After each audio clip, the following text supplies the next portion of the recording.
नमस्ते। मैं रामस्वरूप सिकरवार आपके समक्ष विभिन्न पुराणों में दिए गए वंशावली के तहत आपको वंशावली के बारे में बताने जा रहा हूँ। मूल रूप से हिंदू धर्म में दो प्रकार के वंश वर्णित किए गए हैं, सूर्यवंश और चंद्रवंश। सूर्यवंश की शुरुआत के लिए कई पुराणों में दिया हुआ है, लेकिन मैं आपको ये वंशावली वाल्मीकि रामायण के सर्ग 70 में दिए गए विवरण के अनुसार बता रहा हूँ, जिसमें दशरथ ने वशिष्ठ जी से निवेदन किया था कि वो जनक को इक्ष्वाकु वंश की वंशावली बताएं। हिंदू धर्म में विवाह के समय वंशावली बताए जाने का धार्मिक प्रावधान है। इस प्रकार वशिष्ठ जी ने वंशावली बताना प्रारंभ किया। मैं आपके समक्ष इक्ष्वाकु वंश की वंशावली बता रहा हूँ। ब्रह्मा जी से मरीच हुए, मरीच से कश्यप ऋषि हुए, कश्यप ऋषि से विवस्वान हुए, विवस्वान से वैवस्वत मनु हुए। वैवस्वत मनु प्रथम प्रजापति माने जाते हैं। इन्हीं से इंसानों की संतान उत्पत्ति का क्रम चलता है। वैवस्वत मनु से इक्ष्वाकु हुए।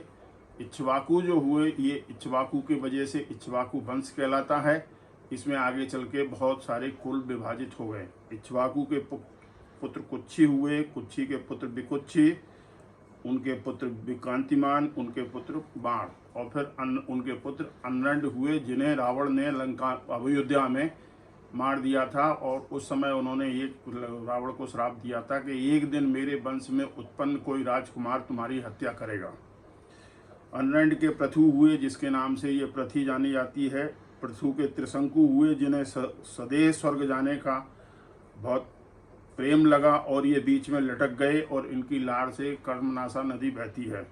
त्रिशंकु के बाद धुंधमार हुए, धुंधमार से युवनाश और मानधाता राजा हुए। मानधाता राजा मध्य प्रदेश के ओंकारेश्वर के मानधाता द्वीप से अपना शासन चलाते थे।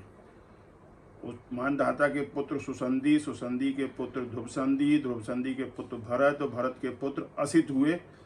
असित के दो पत्नियां थीं, जिनमें से बड़ी रानी कालिंदी को छोटी रानी ने जहर दे दिया। जहर देने की वजह से जो पुत्र उत्पन्न हुआ वो जहर के कारण नीले रंग का हुआ, जिसको सगर कहते हैं।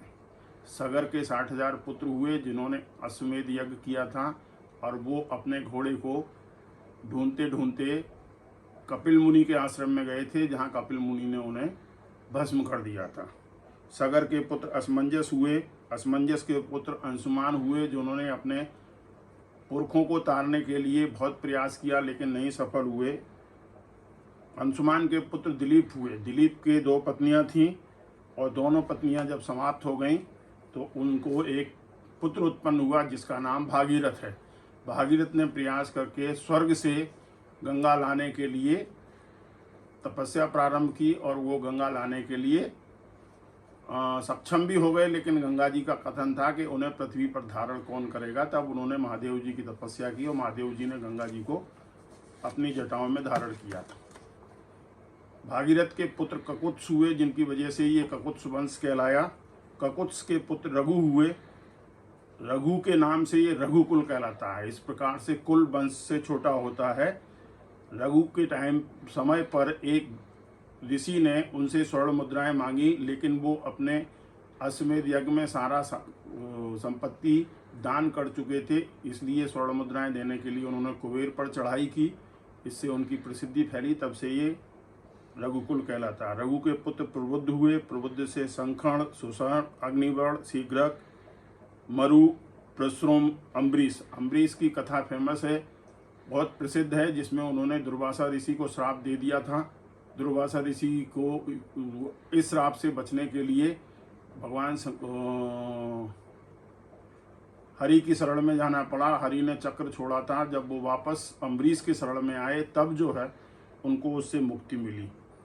अम्बरीश के पुत्र नहुष हुए। यहाँ से वंशावली अलग हो जाती है और ये चंद्रवंश के द्योतक माने जाते हैं। नहुष के पुत्र ययाति, ययाति के पुत्र थे 5, जिनमें से 2 देवयानी से थे, 3 जो है शर्मिष्ठा से थे। ये नयाति के पुत्र नाभाग, नाभाग से अज, अज से दशरथ और दशरथ के पुत्र राम थे, जिनकी कथा है, जिनका राम कथा है, जिनकी प्रचलित है।